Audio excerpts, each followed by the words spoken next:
Salud, Partido Comunista. Salud, Juventud Comunista. Gracias, Mateo, por habernos hecho sentir nuevamente a la juventud. Gloria a los 99 años de nuestro partido, profundamente uruguayo y frente amplista hasta la médula. Queridas compañeras y compañeros de nuestro querido Frente Amplio que nos acompañan, que hoy y siempre nos acompañan, que saben que para nosotros la unidad frente amplista es un tema de principios.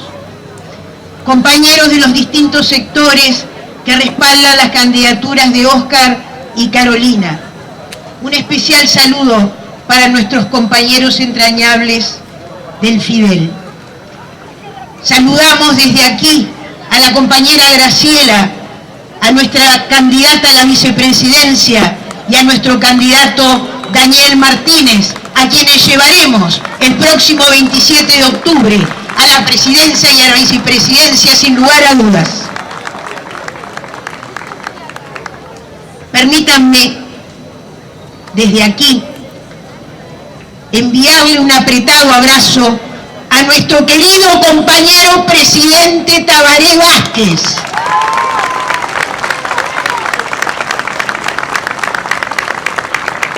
Y un especial recuerdo para dos personas que, al decir del poeta de Antonio Machado, eran esencialmente buenas: María Auxiliadora Delgado y Jorge Brogueto.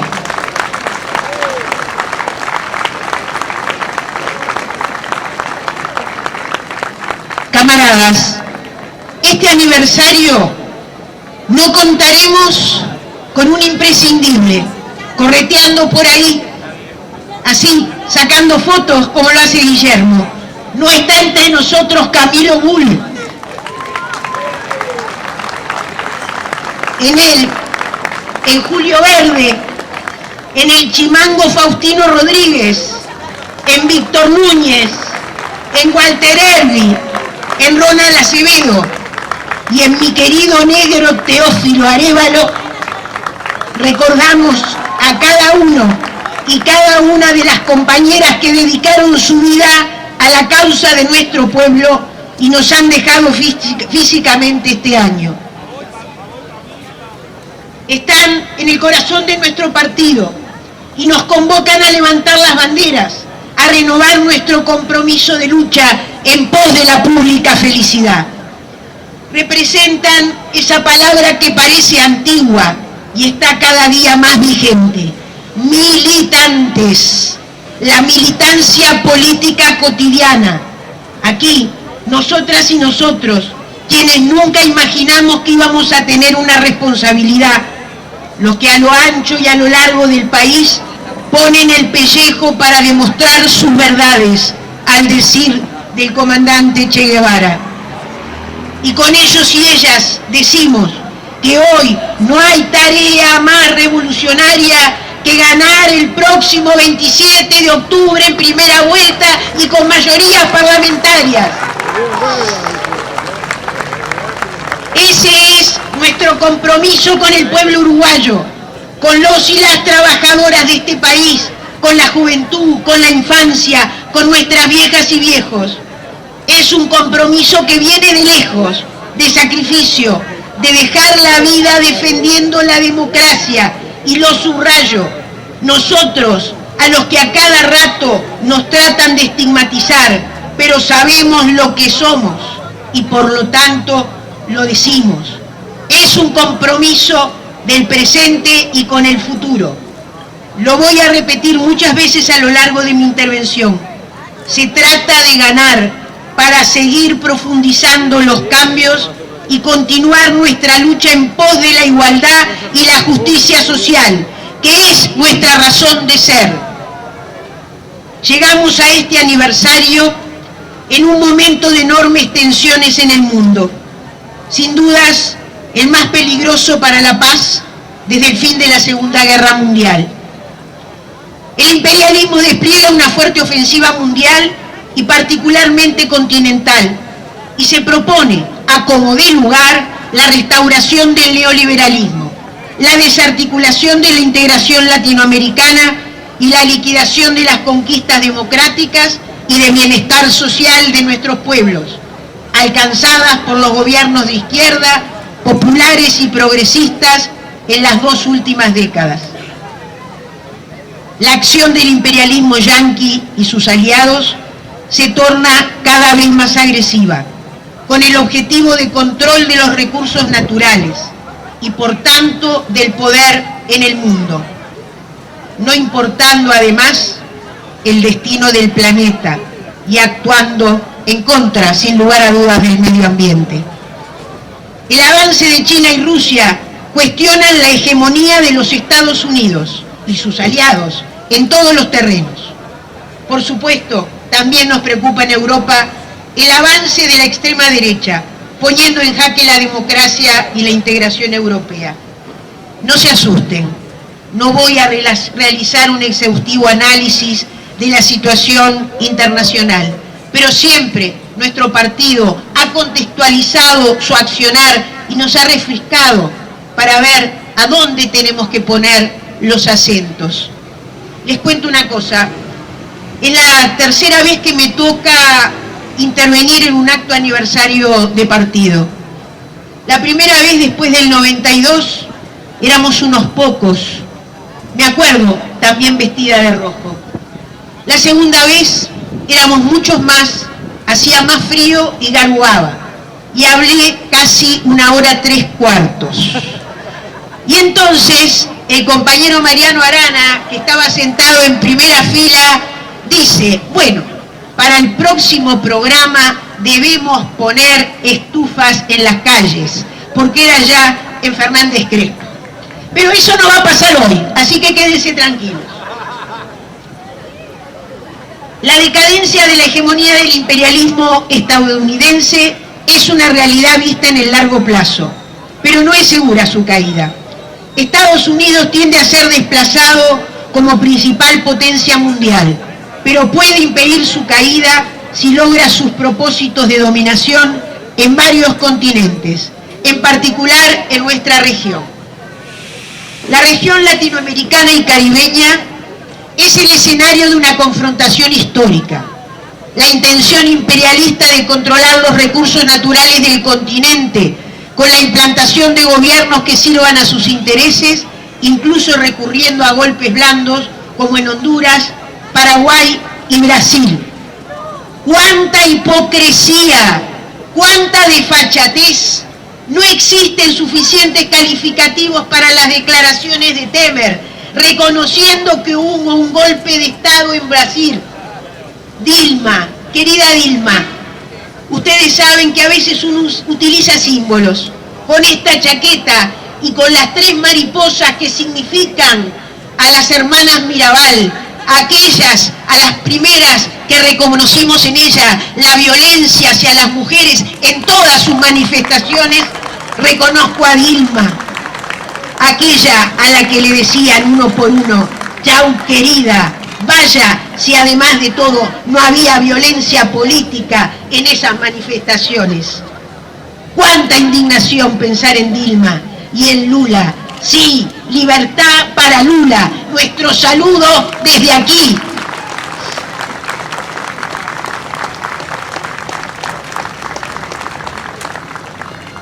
La reactivación del TIAR, con el impulso de los Estados Unidos, junto a los gobiernos cipayos, vieja palabra, pero nunca mejor empleada, de la región en la OEA, se transforma en una amenaza concreta de intervención militar hacia Venezuela. Los 2.200 kilómetros de frontera con Colombia, la zona fronteriza de la Amazonia con Brasil y la reivindicación territorial de Guyana, más las 7 bases norteamericanas en Colombia y el asentamiento de la 6ª flota en Aruba, suponen, junto a un constante hostigamiento y bloqueo, una amenaza para la salud, la alimentación y la vida del pueblo venezolano. El acuerdo firmado hace pocos días por el gobierno bolivariano con sectores no golpistas de la oposición el que ya se está llevando a la práctica, como le gusta decir a Oscar. ¿Cuánto preguntaron sobre esto? ¿Cuánto profundizaron en esto los medios en estos días? Demuestra que, tal como lo ha afirmado nuestro gobierno insistentemente y ratificado el pasado 19 de septiembre en declaración conjunta con el gobierno de México, el único camino aceptable es el del diálogo, la soberanía y el respeto a la Constitución venezolana y la búsqueda de la salida negociada entre los propios venezolanos. El Partido Comunista de Uruguay repudia la convocatoria al Tratado de Asistencia Recíproca. Condenamos enérgicamente el genocidio permanente que comete la ultraderecha gobernante en Colombia contra toda expresión organizada del movimiento social y popular, mediante el inaceptable asesinato sistemático de líderes sociales, excombatientes guerrilleros, que cumpliendo con los acuerdos de paz entregaron sus armas. Reiteramos que el cumplimiento irrestricto de los acuerdos de paz es una exigencia de la mayoría del pueblo colombiano y de todos los pueblos de nuestro continente. Expresamos una vez más nuestra solidaridad con Cuba y su revolución a 60 años del triunfo. Repudiamos el incremento del criminal e ilegal bloqueo económico, comercial y financiero, el más largo y genocida al que ha sido sometida una nación por parte del gobierno de Trump. No puedo hablar de Cuba sin emocionarme. A ella le debo mi vida, como muchos otros compatriotas. Algunos están aquí, algunas están aquí. Y le debo mi ser comunista. La Cuba solidaria, la del Hospital de Ojos José Martí y sus 90.000 operaciones. Ustedes saben que uno habla del bloqueo permanentemente con mucha gente que no entiende qué es lo que uno está diciendo. Se transforma a veces en una consigna vacía. Y nosotros tenemos que ser capaces de que nuestros compatriotas, para redoblar su solidaridad, entiendan que hoy los barcos no estén llevando el petróleo a Cuba significa las dificultades para los medicamentos, para la alimentación, significa la vida del pueblo cubano. Nuestra solidaridad eterna con la Cuba revolucionaria.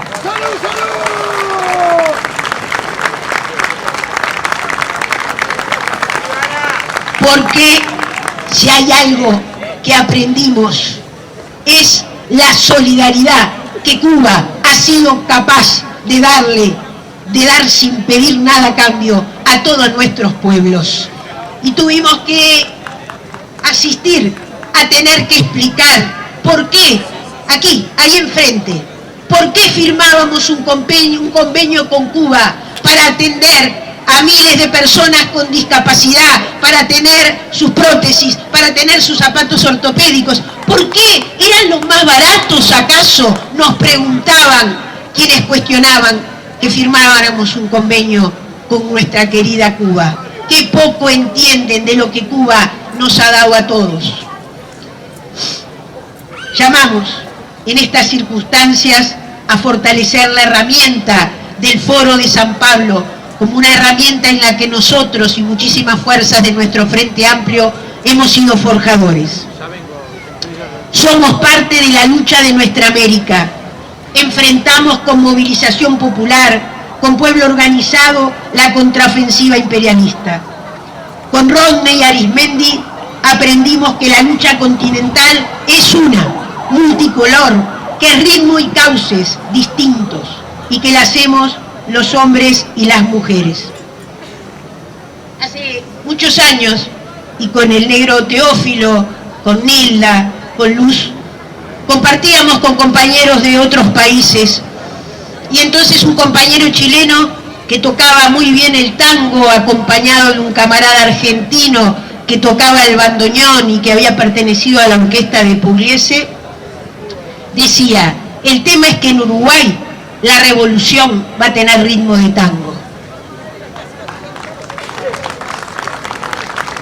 Vivimos nuestro aporte a estas luchas con la solidaridad de todos los días, combatiendo incesantemente rumbo al cuarto gobierno del Frente Amplio, contribución vital a una América Latina libre y soberana como la soñaron nuestros próceres. ¿Por qué vamos a dar todo de nosotros para el triunfo el próximo 27 de octubre? ¿Por algunos cargos y privilegios, como dicen los que quieren ensuciar la cancha?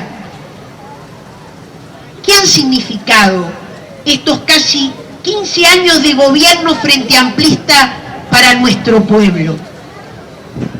Debemos apasionada y orgullosamente hablar de las conquistas de nuestros 3 gobiernos. Seguramente voy a repetir muchas cosas y recalcar que los compañeros han dicho. Hay una sola que no voy a volver a repetir porque ya se lo dije a Óscar, me robó el final con Hago Falta. Pero independientemente de eso, vale la pena recordar y pensar en lo que han significado estos 15 años, en lo que han significado para los que los vivimos y lo que han significado para aquellos 250.000 nuevos votantes, para aquellos que van a votar por primera vez y seguramente no saben de muchas de las cosas que vamos a hablar.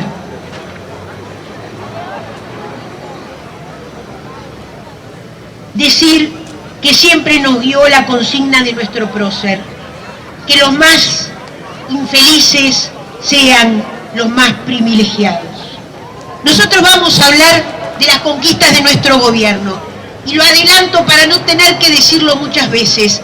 Esto no quiere decir que todo haya sido perfecto, esto no quiere decir que no nos hayamos equivocado en nada, que no hayamos tenido que rectificar, pero quiere decir que siempre tuvimos en el centro al pueblo uruguayo, y por lo tanto, como a Mariano Arana le gustaba decir hace unos años, nuestro gobierno, nuestro futuro gobierno será mejor de lo mismo y más de lo nuevo.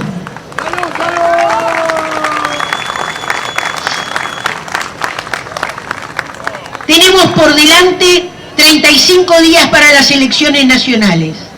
Tenemos que recordar, es decir, volver a pasar por el corazón el cumplimiento de nuestros compromisos con la ciudadanía, de nuestros programas no son papel pintado, elaborados no entre 4 paredes después de las elecciones internas, sino por nuestra fuerza política a lo largo y a lo ancho de todo el país y con debates y aprobación en nuestros organismos con participación de los sectores políticos y de las bases y del movimiento y de los delegados de todo el país frente amplistas. Nos critican porque hablamos de la crisis del 2002, pero de allí partimos, de un 40% de personas en situación de pobreza.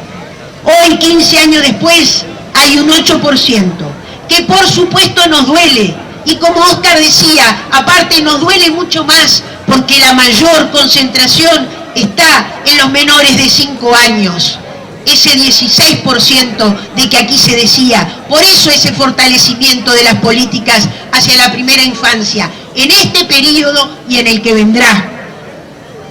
Y además de todo esto, porque como aquí nos explicó Carolina, no solamente disminuimos la pobreza, no solamente prácticamente erradicamos la indigencia, porque en términos estadísticos es prácticamente nula, aunque nos duela ese 0,2%, sino que además de eso, achicamos la brecha entre los más ricos y los más pobres. Eso quiere decir que redistribuimos, y lo hicimos planificadamente, no fue obra del Espíritu Santo.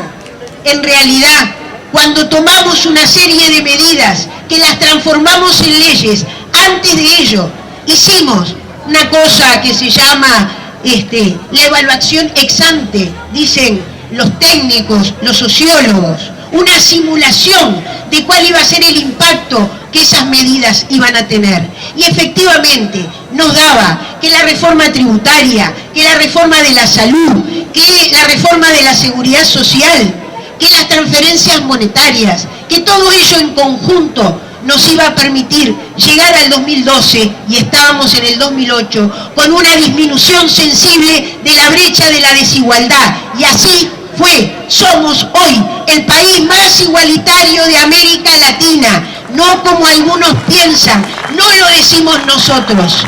No lo decimos nosotros, lo dicen organismos internacionales que seguramente no están llenos de la izquierda, no están llenos y menos de comunistas.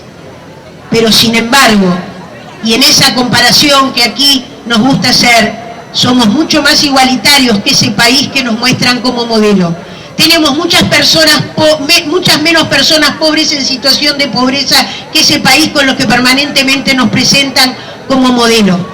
Y además de todo eso, como aquí se decía, efectivamente, hay un menor gasto público porque la gente paga para la educación, porque recibe voucher y por lo tanto ese país tiene una deuda interna de las personas que pagan a la larga de la vida que no tiene el pueblo uruguayo. Aquí hay un punto medular. ¿Cómo salió de la pobreza el pueblo uruguayo? ¿Son dependientes de las transferencias monetarias, como quieren hacer creer a la ciudadanía? Las personas que salieron de la pobreza lo hicieron a partir del trabajo. Salieron de la pobreza porque hubo 14 años sostenidos de crecimiento del salario real, un 55%. Y por lo tanto, y no debemos despegarlas nunca, de las jubilaciones que van asociadas a ese crecimiento. No debemos olvidarnos que las jubilaciones aumentan en función del índice medio de salarios y que por lo tanto en estos 14 años siempre han aumentado por encima del costo de vida.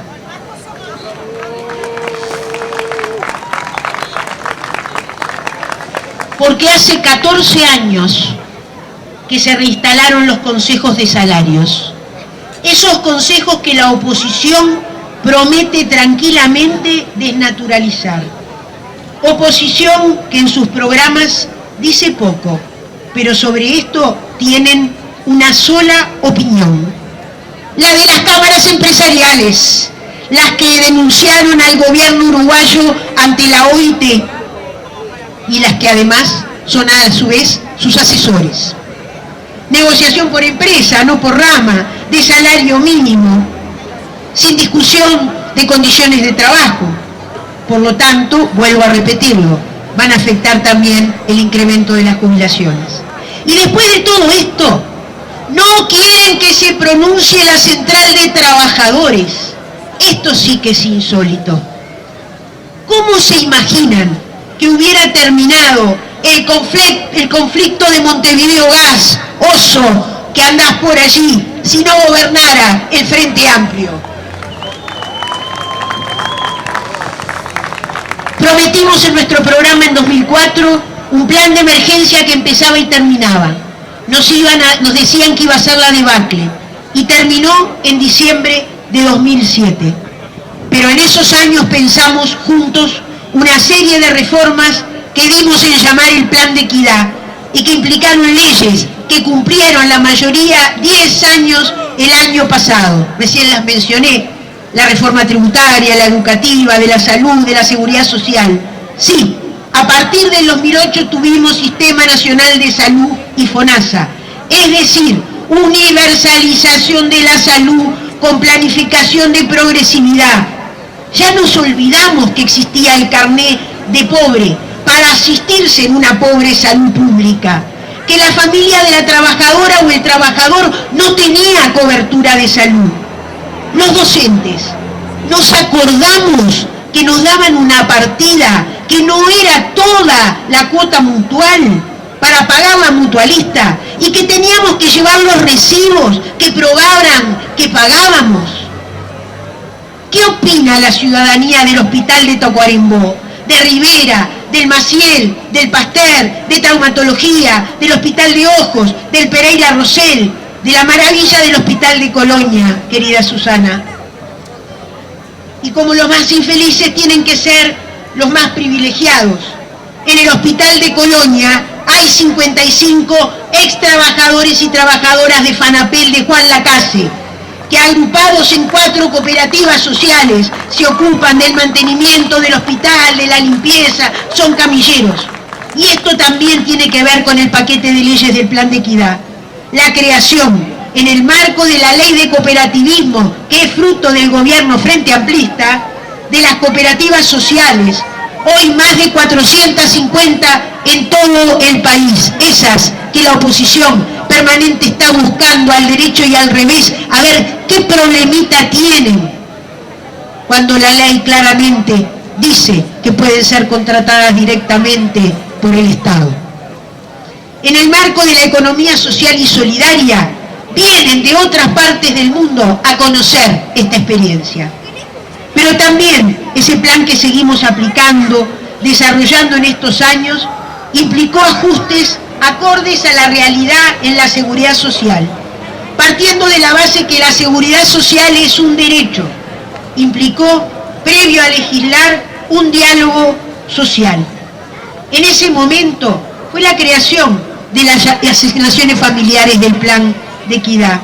En ese momento pasamos de 35 años de trabajo para poder jubilarnos a los 30 años. ¿Nos acordamos que eso pasó en el 2008?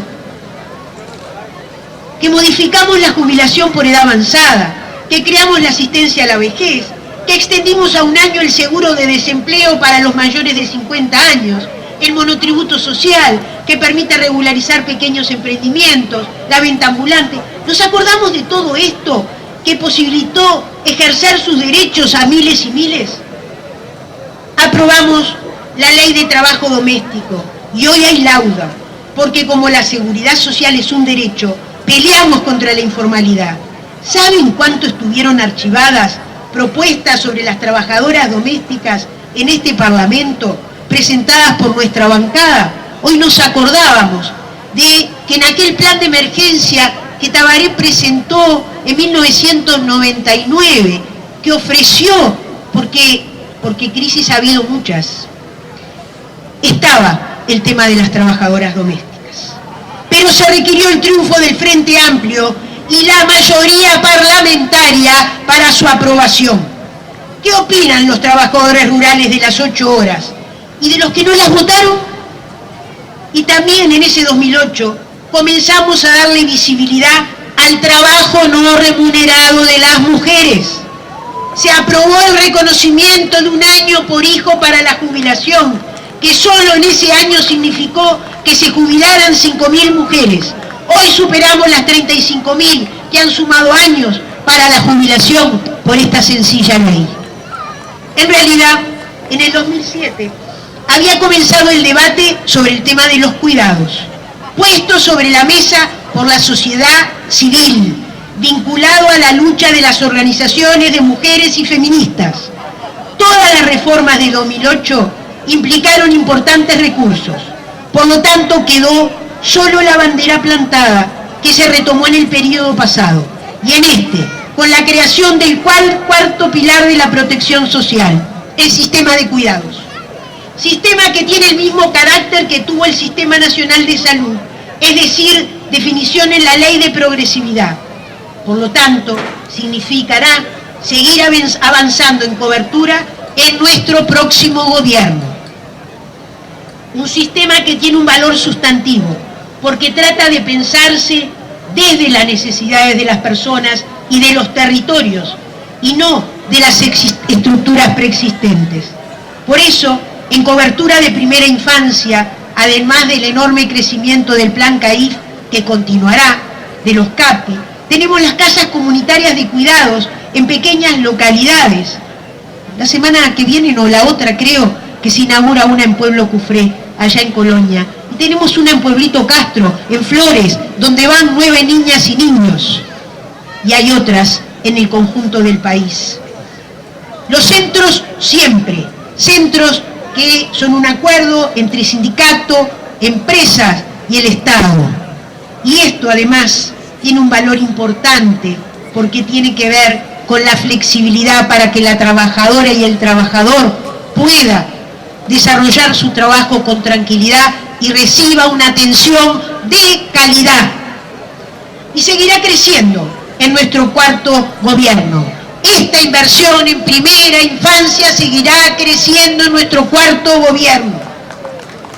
Allá por el 2008 nos pusimos como meta la obligatoriedad de la educación inicial a los 4 años. Nos acordábamos el otro día con Edith Moraes cómo pensábamos qué difícil iba a ser llegar a tener la infraestructura y los recursos para poder hacer efectiva la obligatoriedad en 4 años. Nos parecía que no íbamos a llegar. Y por lo tanto, había que crear, además de las infraestructuras, cargos. Disculpen la mala palabra. Sí, esto implica más funcionarios públicos y más inversión social. En verdad, hay 38.000 vínculos laborales nuevos en la educación. Es verdad. Y llegamos. Por lo tanto, en este quinquenio nos planteamos, y hablo de ANEP, la universalización de 3 años, que nuevamente implica ampliación de infraestructuras, nuevos jardines y más trabajadoras y trabajadores. Planteo todo esto porque cuando se habla del sistema de cuidados, en general solo se piensa en los asistentes personales, que vaya si son importantes. Y además cuando se piensa en los asistentes personales, se piensa básicamente en las personas, en los adultos mayores. Y en realidad los asistentes personales, que son para todas las personas que tienen dependencia severa, tienen un alto porcentaje en menores de 29 años, por algo sobre el que se trabaja intensamente desde el gobierno nacional, con muchos gobiernos departamentales, que es la siniestralidad en el tránsito.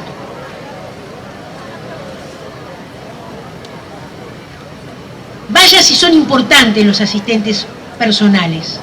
Y además ponen sobre la mesa también el debate de las políticas de género. Porque en el imaginario colectivo de que no estamos excluidos los aquí presentes, las que cuidamos a las niñas y niños, a las personas con discapacidad, a las personas mayores, debemos ser las mujeres. Pero saben, ya Federico Engels decía que la medida de la civilización la da el grado de emancipación de las mujeres. Hoy hay cerca de 5.000 personas con asistentes personales, pero hay muchas más que lo necesitan, y por eso nuestro próximo cuarto gobierno seguirá avanzando en esta materia. El Sistema Nacional de Cuidados ha generado más de 7.000 puestos de trabajo, y también crecimos en infraestructura en primaria, en secundaria, en UTU. Claro, crecimos en estudiantes, como crecimos en primera generación de hijos de trabajadores y trabajadoras en la Universidad de la República. 54% de los estudiantes son primera generación universitaria de sus hogares. Se creó la Universidad Tecnológica y esto implica también crecimiento en el cuerpo docente. Es decir, ¡qué terrible! Más funcionarios públicos. Ahora, me pregunto, los que quieren achicar el Estado y bajar el gasto público, ¿van a eliminar docentes, médicos, policías, que es donde se concentra el incremento de nuevos funcionarios?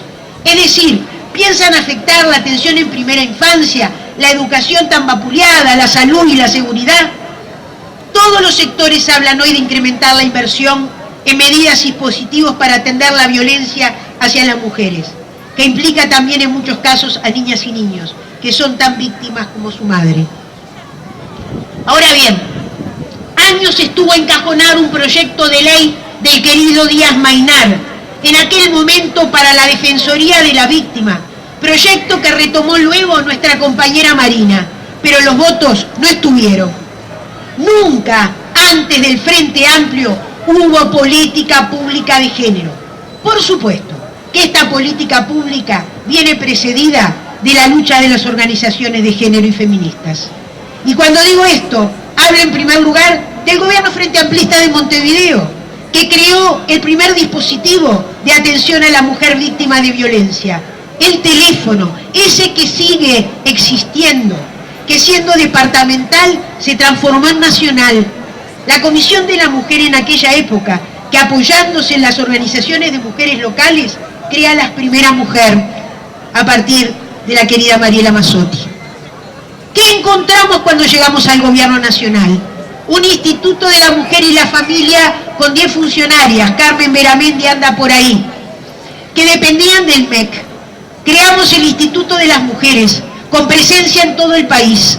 Promovimos el Consejo Nacional de Género, con participación de todo el Estado, la sociedad civil, el movimiento sindical, la representación de las empresarias, la Universidad de la República.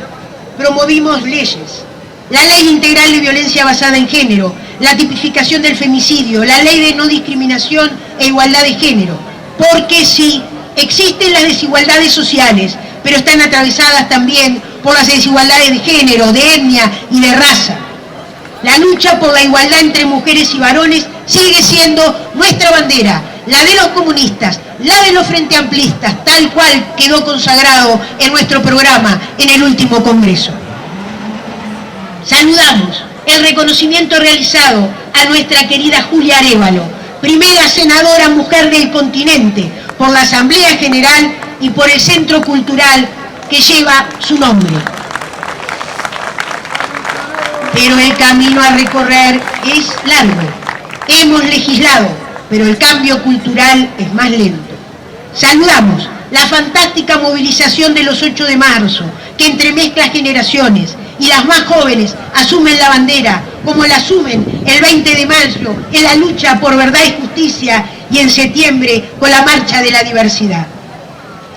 Hemos legislado sobre salud sexual y reproductiva, y como decía Jorge Basso, ha implicado que no haya una sola muerte por aborto.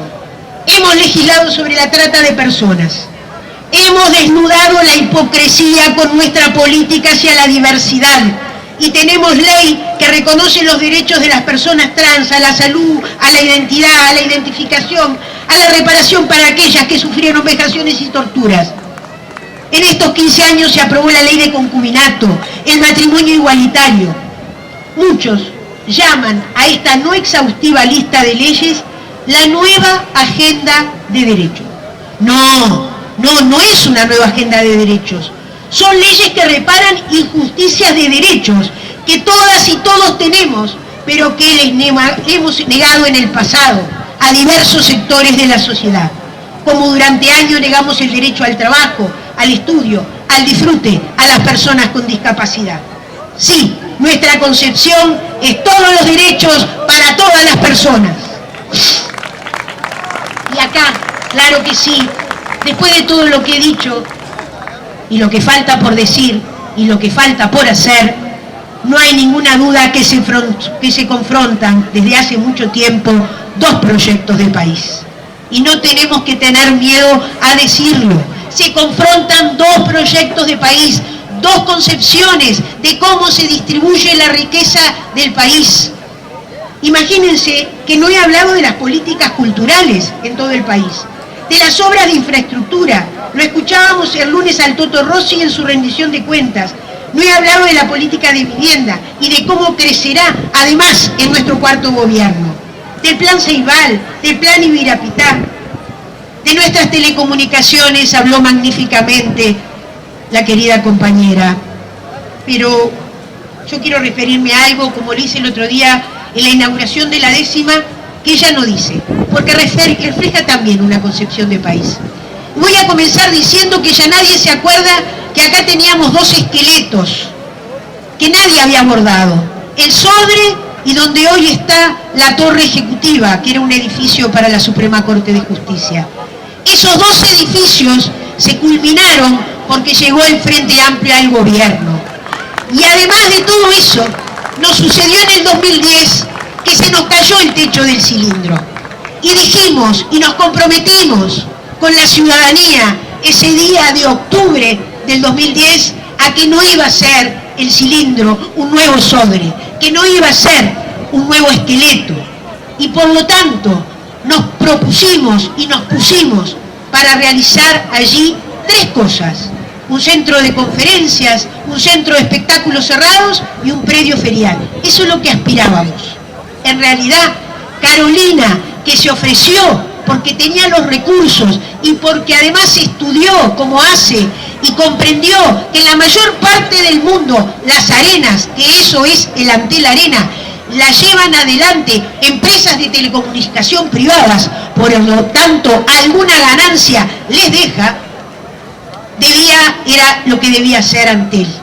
Es mucho más que esas tres cosas que yo dije, y que no tenemos vergüenza de defender. Antel Arena es nuestra obra. Allí sí invertimos los recursos de los uruguayos, es verdad, acolchonados por lo más importante de todo, acolchonados por las vecinas y los vecinos que recuperaron el escenario Canario Luna, el centro de primera infancia, la cancha de la escuelita, que hoy sigue recuperándose todo el entorno. Sí, hablemos con orgullo del Antel Arena y el barrio de la innovación. Y sí, me van quedando 10 minutos. En el 2009 planteamos la ley de descentralización y participación y creamos los municipios. Si alguien pensaba que no iba a hablar de la descentralización, es que no me conoce.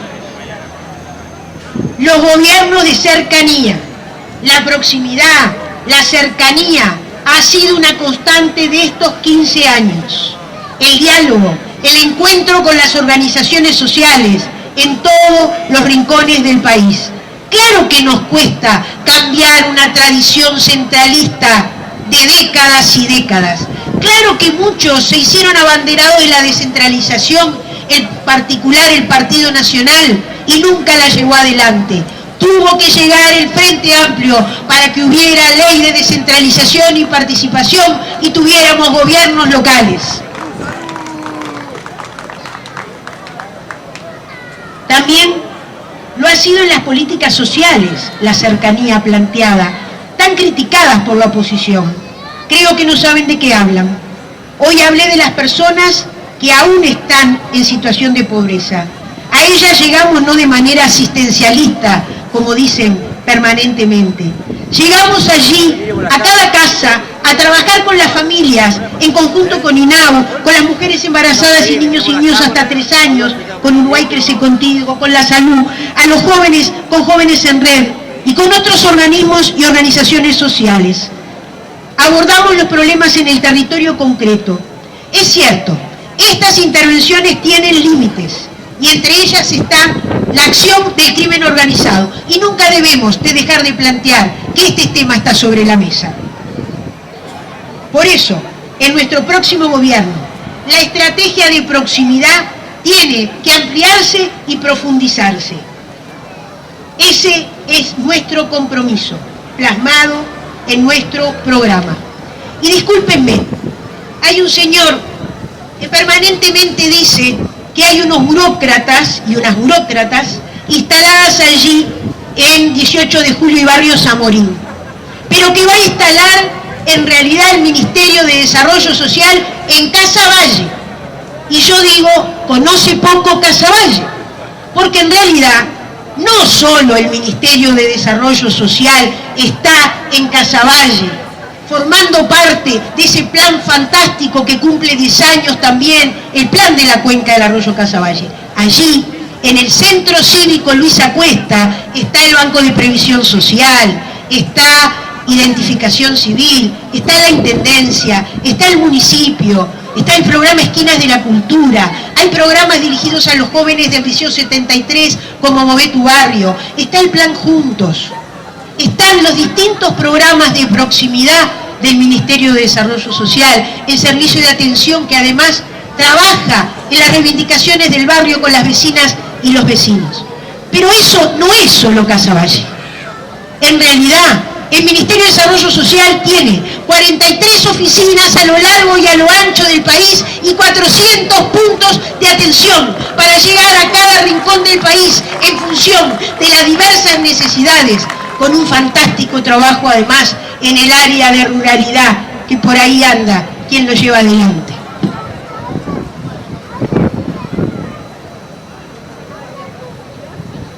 Todo esto ha sido posible, ha ido creciendo, mientras a nuestro alrededor en los países vecinos se va recortando la inversión social, que ellos llaman gasto. Ahora nadie se hace cargo de Macri, ni de Bolsonaro. Bueno, en realidad, en este último caso, salvo Manini, que tiene claro que Bolsonaro es su aliado. Siempre dijimos que si Argentina estornudaba, nosotros nos engripábamos, ¿se acuerdan?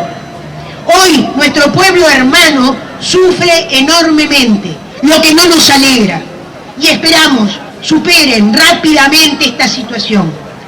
Pero nosotros estamos sanos, estables.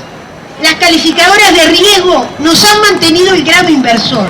Disculpen, ¿cuándo antes de nosotros se hablaba del grado inversor? Y en este marco de solidez es que hemos podido concretar nuestro programa y avanzado en el bienestar de nuestro pueblo. Pero esto no es suficiente. Y vaya si las comunistas y los comunistas conocemos de esa ley tan clara que se llama del proceso de necesidades crecientes. Claro que sí, que llegué a este punto y entonces voy a plantearme el siguiente. Eso tiene que ver con lo que somos y por lo tanto es lógico, queremos seguir avanzando. Y por lo tanto tenemos nuevos desafíos, los del mundo del trabajo, del que siempre nos hablan Óscar y Carolina, y los de la propia educación. Debemos seguir avanzando en innovación y tecnología, en el cambio de nuestra matriz productiva. Tenemos que lograr, en esa pobreza estructural de la que hemos hablado, romper el círculo intergeneracional de reproducción de la pobreza. No quiere decir, como lo dije al inicio, que todo lo hayamos hecho perfecto. Somos hombres y mujeres y cometemos errores, pero sin duda alguna, en el centro de nuestra preocupación está y siempre estará nuestro pueblo del que somos parte. Por eso, y mucho más, debemos ganar el próximo 27 de octubre en primera vuelta y con mayorías parlamentarias, aunque algunos piensen que eso no es democracia.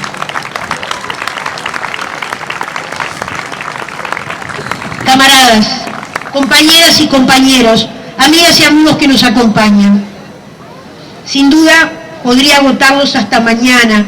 Tienen mucho material, hay mucho material para leer, para difundir, para reflexionar.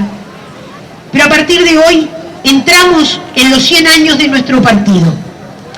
Tendremos tiempos de debates y elaboraciones, de hablar de nuestra historia, de hablar de nuestros mártires, de hablar de aquellos que construyeron nuestro partido, que lo fundaron, de donde venimos, de cómo en estos 100 años 2 veces el partido salvó al partido, de nuestra profunda concepción democrática, de nuestra lucha permanente con los trabajadores y con los estudiantes, de la construcción de las herramientas de lucha de nuestro pueblo, nuestro querido Frente Amplio, nuestra querida Central de Trabajadores. Pero nuestro mejor homenaje es dejar todo en la cancha en estos 35 días que nos quedan, a incorporar a más compañeras y compañeros a las filas de nuestro partido, al Frente Amplio. Y entonces aquí venía hago falta, Óscar. Pero como ya Óscar lo dijo, y efectivamente todos hacemos falta, parafraseando a Cita Rosa, voy a terminar de otra manera. En el día de hoy, muchos y muchas nos despertamos con mensajes que circulaban, con un precioso mensaje de Juan Castillo, nuestro secretario general, con mensajes de las compañeras y los compañeros. En el Popular salen los poemas dedicados al partido, compren el Popular. Pero independientemente de eso, queremos terminar con eso que para muchos de nosotros es una especie de oración laica, que es el poema Mi Partido de Pablo Neruda. Me has dado la fraternidad hacia el que no conozco. Me has agregado la fuerza de todos los que viven. Me has vuelto a dar patria como en un nacimiento. Me has dado la libertad que no tiene el solitario. Me enseñaste a entender la bondad como el fuego. Me diste la rectitud que necesita el árbol. Me enseñaste a ver la unidad y la diferencia de los hombres. No quiero cambiarle el poema. Me mostraste como el dolor de un ser que ha muerto es la victoria de todos. Me enseñaste a dormir en las camas duras de mis hermanos. Me hiciste construir sobre la realidad como sobre una roca. Me hiciste adversario del malvado y muro del frenético. Me has hecho ver la claridad del mundo y la posibilidad de la alegría. Me has hecho indestructible, porque contigo no termino en mí mismo. ¡Salud, camaradas! ¡Viva! ¡Gloria al Partido Comunista! ¡A ganar el próximo 27 de octubre! Recuerden, no hay tarea más revolucionaria que el compromiso de todas y todas de dejar el alma en la cancha. ¡Hasta la victoria siempre!